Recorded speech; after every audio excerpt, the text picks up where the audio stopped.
Welcome to another exciting, I think they're all exciting episodes of The Sovereign Soul. I have the most incredible human that I get to call my friend. I don't connect with her as often as I know I want to and I should, but when we get together, man, we laugh, we have way too much fun, and I'm so excited to share her with you all today to talk about her journey to self-discovery, to talk about her journey of healing and what she has been able to create for herself and offer to the world, her impact, her purpose, all the things. I'm so excited. Liz, will you introduce yourself to everybody? Yes. Hi, Jackie. My name is Liz Barbosa, and hi, all of you who are listening. And I am a healer. I am a yoga teacher. I am an Ayurveda counselor, and anything between the lines related to healing yourself and going within and discovering why you're here. Yes. Tell me more about Ayurveda. I want to know all there is to know about this amazing way of connecting to the soul, to the universe, to the earth. I want to know all about it. So when I think about Ayurveda, if I put it into my own words, I like to think that Ayurveda is the manual for everything and anything in the whole universe. And the reason for that is because Ayurveda says that everything in the universe is a combination of the 5 elements, which we know it's space, air, fire, water, and earth. Everything you think of in the universe, even the things that you cannot see, but we can definitely feel, which would be on the space or the subtle aspect of it. It's qualified. So the combination of these elements give us 3 basic energies, which is Vata, Pitta, and Kapha, if you ever heard about. We call doshas, or qualities of everything you can qualify in the whole universe.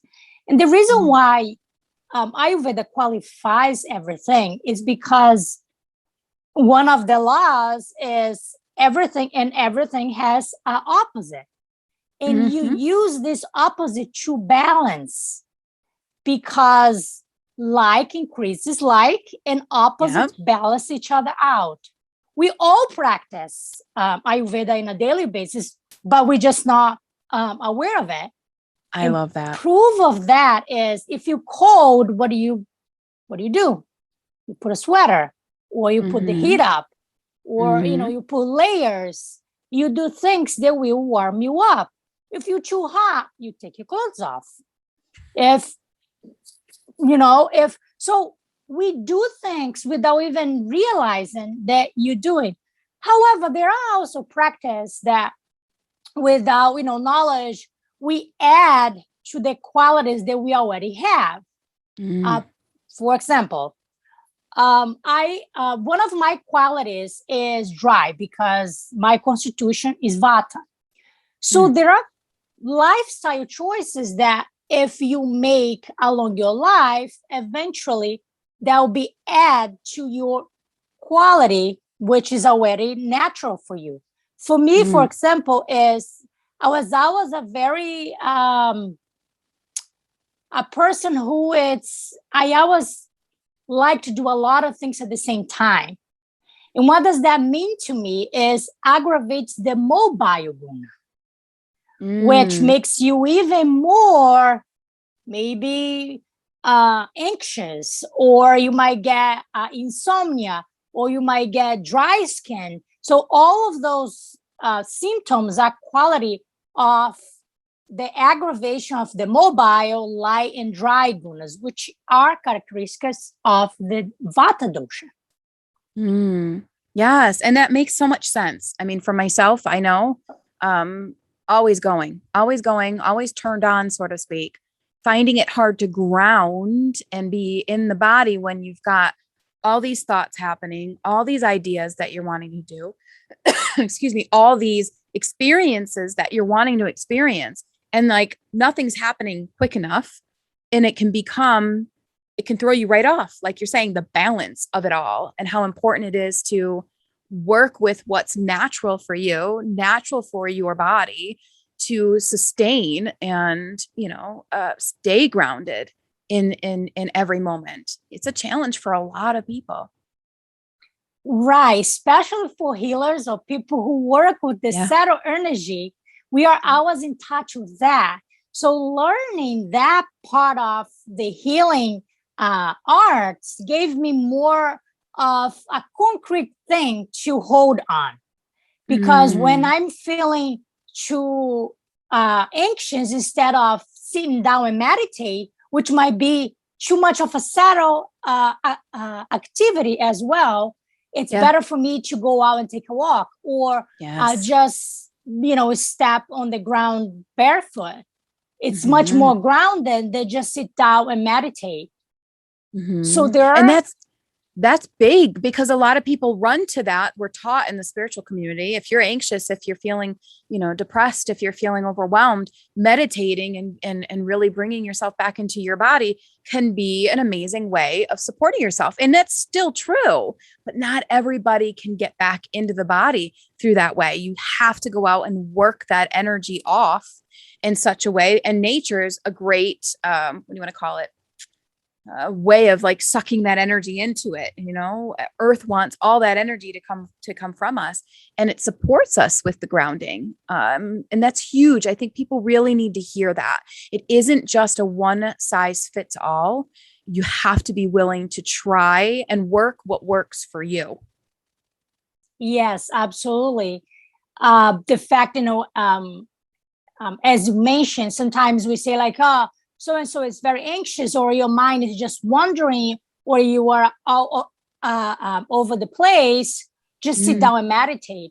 Because we use the senses to communicate with the outer world, that simple act of sitting down, it might not work right away for somebody who is very anxious, because they are very into their mind. Although it can be a very stable lifestyle when you have a sense of focus.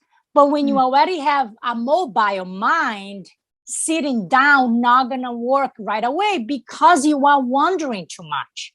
So you want first to settle your mind, which is much harder to do than just put in a sweater and you're not feeling cold anymore, because your mind, you can't touch it. That's we wish we could. We wish we had the off button. Right. Yeah. It's very air and space, and we can't even see air. Air is something that we only see if we look outside and the leaves are moving, but that's about it. So it's very, it can be very difficult. And when you don't have anything that like, oh my God, even, not that I want to go there, or not that I'm against it, medication work wonders, but can also be very damaging long-term in a way of medicine in general is very dry, actually, and light. It has that sort of quality to it. Yeah. And I think a lot of people listening to a podcast of this nature are really wanting to find holistic and, internal ways to navigate how they're feeling, so that they can take that power back and say, these are the things I can shift and change in my world, or these are the things that I can alter so that I feel differently, more energized and energetic. Or here's, a practice that can really help me feel like I have, go-tos to support myself when I'm feeling overwhelmed and stressed out or anxious. So I think our listeners are really going, and viewers, I think they're really going to understand that, or have that desire to try and keep the medicating out for a little while they've exhausted all these other things. Because I too, I want to advocate for, getting the help that you need when you need it, by all means, but at the same time, really being able to support oneself in their own healing, it's powerful. It's very empowering.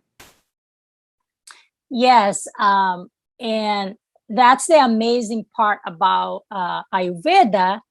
It's going to work with you and you as unique as you can be, because we don't have one lifestyle, one diet, or one type of formulation that will give it to you because you are anxious. No.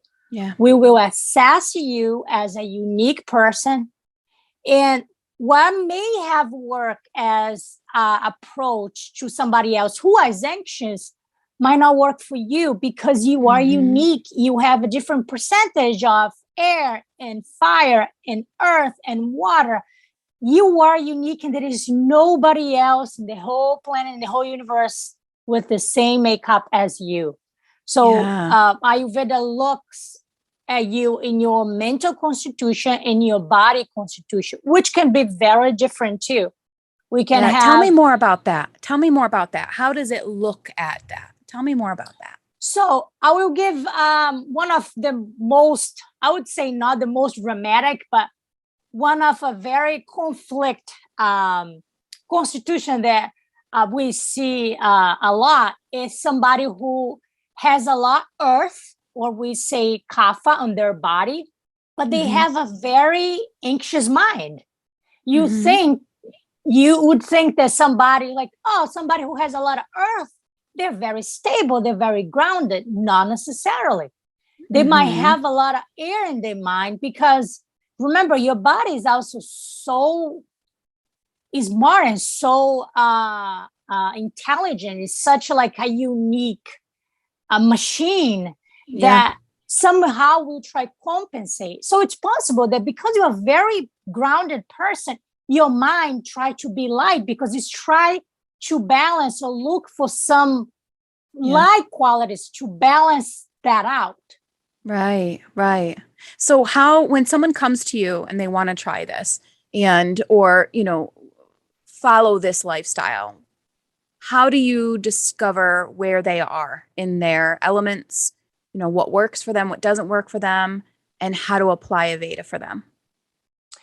So we have two different definitions in Ayurveda, which we call Vikriti, which is your state now. What are your imbalances now? It might not be the same as when you were a kid. It might not be the same with 5 years from now. It changes. And you also have your Prakriti, where your constitution when you were born. And that it's a whole another area that it will depend on a lot of different things, like your mother constitution, your father, what was happening in their life at that time, a lot of different variants. But so for us to know what was going on today, what are your imbalances, there are forms that you will fill out.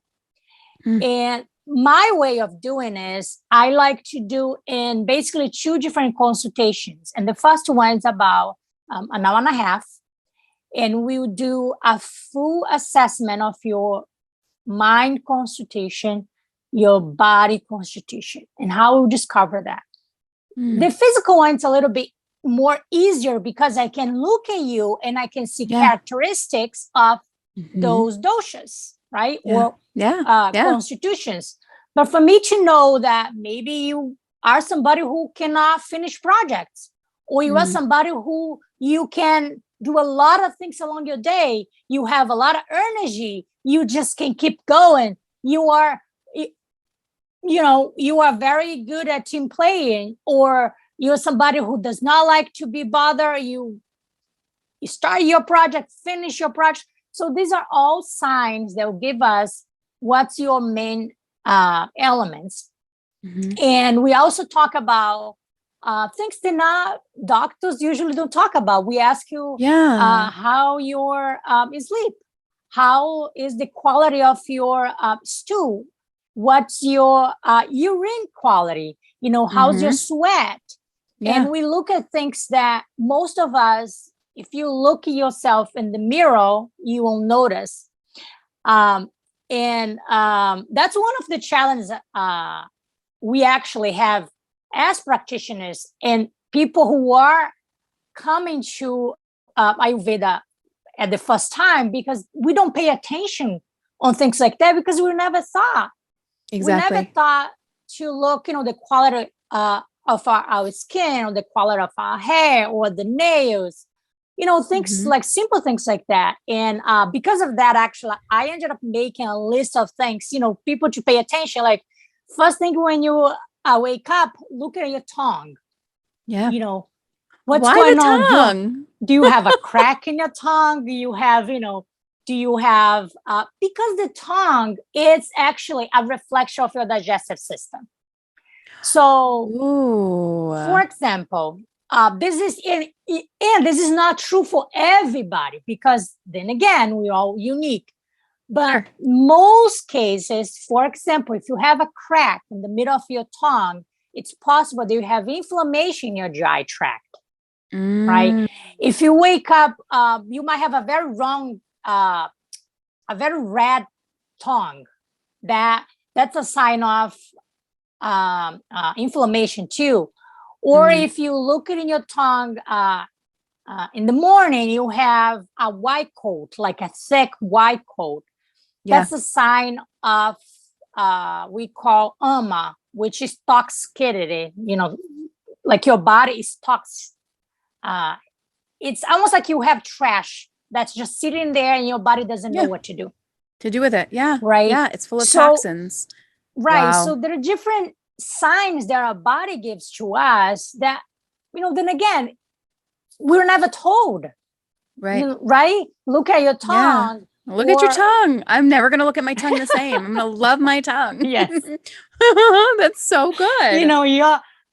Your tongue might be swallow. You might have, water retention. And that's just simple signs. The color of your sclera, sometimes when it's a little yellowish, we know that's kind of common, like, oh, it's jaundice. But if it's a little yellow, might be too that your liver might need, that support, extra love, So these are just like little signs. So going back to how we assess this interview, after you fill all the forms, will be for me asking and kind of like looking for signs and things for me to put together what's going on in your body. Yeah. And this is, it's done this way because, back 5,000 years ago when this was developed, we didn't have technology. It's great that we have technology now because it's great to look at everything and say, oh yeah, I was able to see this, without this, like this test. Of course, there are things we cannot see. Sure. Yeah, this feels like a very shamanic approach to, healing and being able to use the body to give you signs of what it needs, of what it's lacking, of what it has way too much of. So, I'm tapped in here. My guides are always talking about something over here. Talk to me about the nutritional aspect to this, because there is. Do you go into like nutrition and diet and well-being that way with clients, or is that something that's maybe considered when you're doing an intake of sorts? Is nutrition? It is considered, and I will let me see. I would have a very good example to share regarding nutrition, but I will say first that we don't look at food with carbs, protein, or we look in tastes. And the reason for that is because, again, we're going to go back to the basics of it, which are the elements. And when you think about taste, we have sour, salty, sweet, astringent, bitter, and I'm forgetting one. There are 6. Spicy. No, it's not spicy. Spicy. What is the other one? Jeez, I forgot. But anyways, when we think about sweet, right? We think about water and earth. So when we think about water and earth, that's in the sweet tastes. And when you think about sweets, we think like, oh my God, like sweet, like sugar. No, it's earth and water. And then, because we know that if you taste like a piece of chicken that's organic, that's fresh, that was raised, like outside, you can actually taste the sweetness of it. If you are somebody who eats a lot of sugar and a lot of fake salts, like those salts that's used in preservative, there's a big chance that you're not going to be able to taste that because your taste buds are used to those other tastes. However, the taste buds, they renew every 2 to 4 weeks. So if you stop eating that and only eat fresh, organic, you're going to start to actually taste differently. The pure taste of things. So chicken actually, which is a sweet taste in on the Ayurveda, it tastes sweet. And fats too, like butter, ghee, avocado, nut butters, they all under the sweet. When we think about sour, it's that hot that you mentioned. The spicy. Oh, yeah. That spicy that has the quality of hot. So when you think about the sour, you think about lime or lemon that has that sweet quality to it. So, and how do you put this into the diet, aspect of it? Seems very confusing, at first because we're not used to this. Right.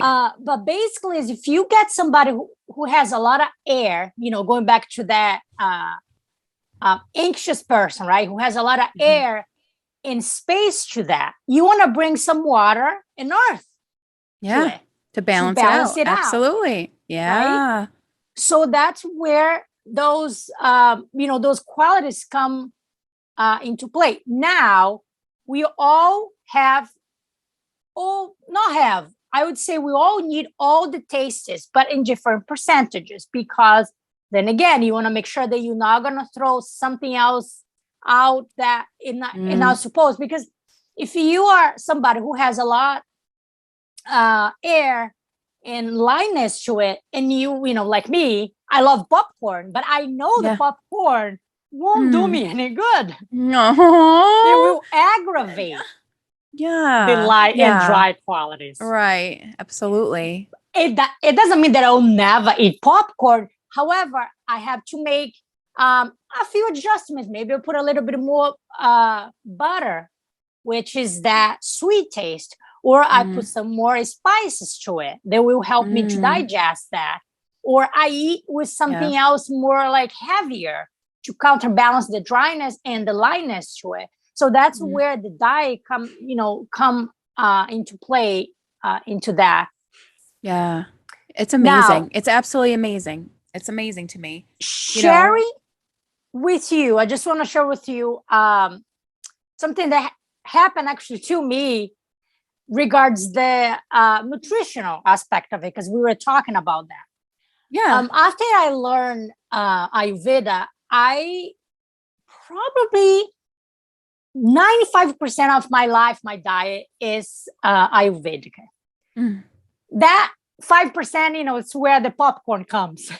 Yeah. Okay. A lot of popcorn. Right. And that's totally fine because I have experienced myself that if you eat something that you think, even though that might not be that great for you, if you eat with guilt, it's not going to go good.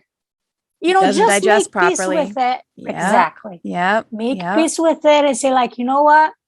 That's totally fine. If I feel that, you know what, I want a piece of chocolate, I feel good eating, you know. Yeah. And chocolate, everything is energy.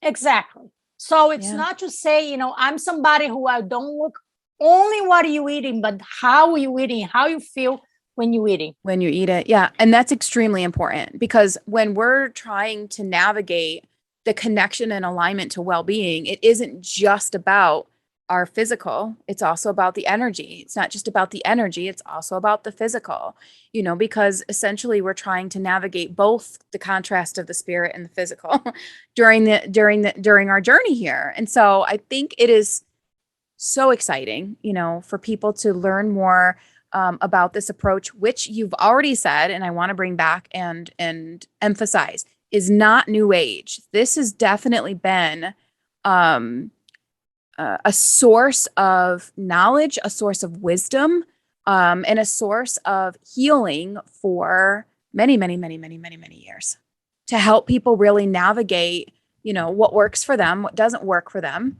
and, how to bring themselves back into alignment with not just the earth, but all the other qualities, that we get to experience, here. Yes, that's just perfect what you said regards, the settle and the physical, because so let me share this experience that I had. So after I start eating and living Ayurvedically, and as you know, we live in North America. We have winter time here.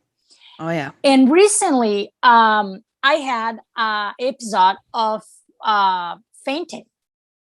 I fainted.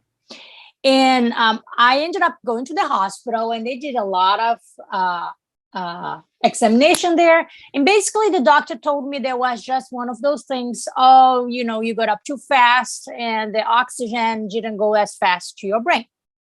However, with technology, thank God, we can, I have access through, the portal to all my blood work. And I saw on the blood work that I'm deficient in some minerals and nutrients. We're talking about minerals and nutrients. Yes. And I'm like, this is impossible. I took, I take all the supplements. I follow and everything. And however, I was thinking with myself and putting everything together. And my conclusion is my problem is with absorption. And the reason that is because my body is so cold and it's so difficult for me to get warm. And for you to digest food, you need a lot of blood in your stomach area. So if you don't have a good circulation, you're not going to be able to digest. And when you can digest food, you don't have the nutrients necessary. Right. And that is the lack within the body that can definitely create a whole bunch of problems. Fainting being one of the lighter ones. So that's huge. That right there is what I really wanted to capture in this interview, because we're talking all this month about modalities and how to support yourself with whatever resonates with you, whether it's Reiki, whether it's Ayurveda, whether it is, writing, because that's therapeutic in and of itself, whether it's hypnotherapy.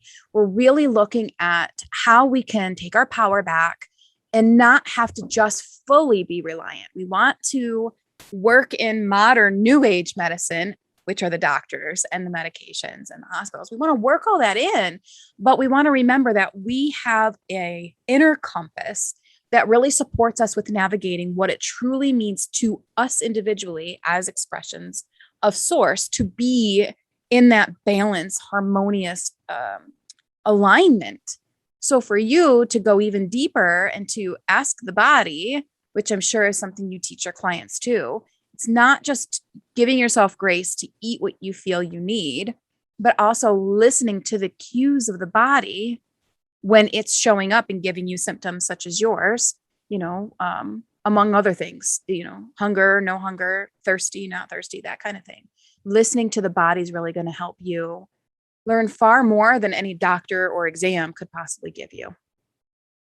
Yes, definitely. And, unfortunately, and then again, I think medicine is very needed. I think we have a system that's amazing in traumatic, medicine. However, we don't address the anemia side of it. He never mentioned to me. So if I never saw that, I'll never be able to address that. And the reason why I'm having this issue, it's because it's winter, it's cold. So I need Yes. the heat and I'm not getting Yes. warmed up. Yes, absolutely. And that's You know? big.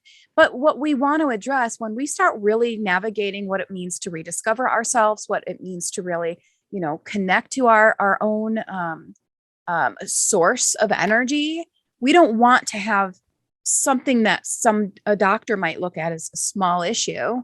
I feel like they're trained to really deal with the trauma aspect of it, to get Right. you, back on your feet, so to speak. They don't really, like you said, take the time to really go underneath it all to look at maybe root causes or how long this has been kind of going on. And that is what these types of modalities can support us with, so that we don't have the bigger traumatic experiences in our world that halt us completely.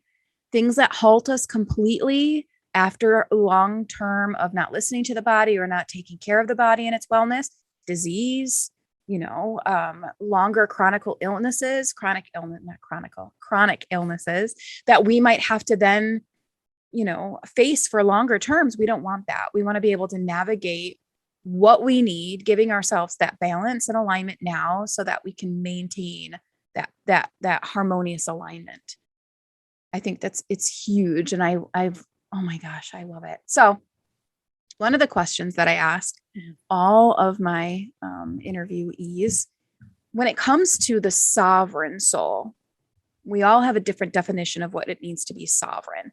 My definition of sovereignty is the ability to really own my power and recognize my worth. How do you equate someone owning their sovereignty when they're working in Ayurveda, working with Ayurveda? It's definitely have this awareness of what the constitution is, what their tendencies for imbalances, and what they let it in. Yes. in their environment, and that includes everything that comes through one of their five senses. That's the touch, the sight, the smell, that all those senses are the way we communicate with the outside. And every time that you put yourself up, as you said, it's the power to say no, because our body also loves to go with the things that might get us in trouble later. Yes, exactly. Darn it, body. I'm going to be in trouble because of you. I know. We have to be disciplined. We really do have to be disciplined, but not from a space of restriction or lack, but a space of honor, of honoring it and treating it. Yeah. Right. Instead of letting the body lead the show because I'm going to do this because I'm going to feel warmer or something like that. Right. I'm going to have the awareness of, wait a minute, what is the consequence of this? Do I want this? That's why when I mentioned that, there is nothing wrong if you have a piece of chocolate. Right. And sometimes your body will ask for that. Yeah. Yeah. Yes. But if you can't digest it properly and it's going to throw your whole GI tract off, is it worth it? Right. Sometimes if you eat less of something, that's one of the things that I tell people. You don't have to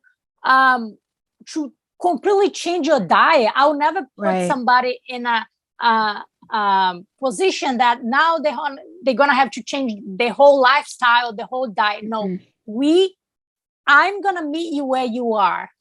Yay. Not that's the other so way. Good. That's so good. That's so good. And that's key.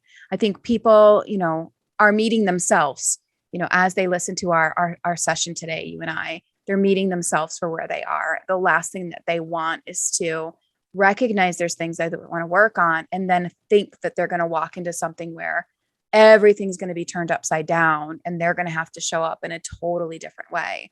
I think it's comforting, super comforting and super empowering as well to know that they're going to, reach out to you. I hope, connect with you, get on a call and see if this is right for them so that you can be that facilitator that holds that space so that they can bring their own self back into the healing. You're going to give them that vessel. You're going to give them the tools, but they're the ones that heal their own world. They heal their own lives. They heal their own bodies. And I'm so excited for them. All your information is going to be down below so they can click the show notes here and gain access to you. I'm sharing her with all of you. You can send your thank yous to the email. I'm sharing my Liz with all of you. And I just know that they're all going to want to follow you on all of your social media. They're going to want to know what you're doing, how to do it, and to get in your schedule is sooner than later, because it is, I think our world, we all see how much it's shifting. We're seeing how our wellness and our well-being is such a priority now more than ever. And you're going to be an amazing resource for people to get get support. Thank you. Yeah. Thank you. I really appreciate Jackie. I really do. Fun. Again, I'm going to go look at my tongue now.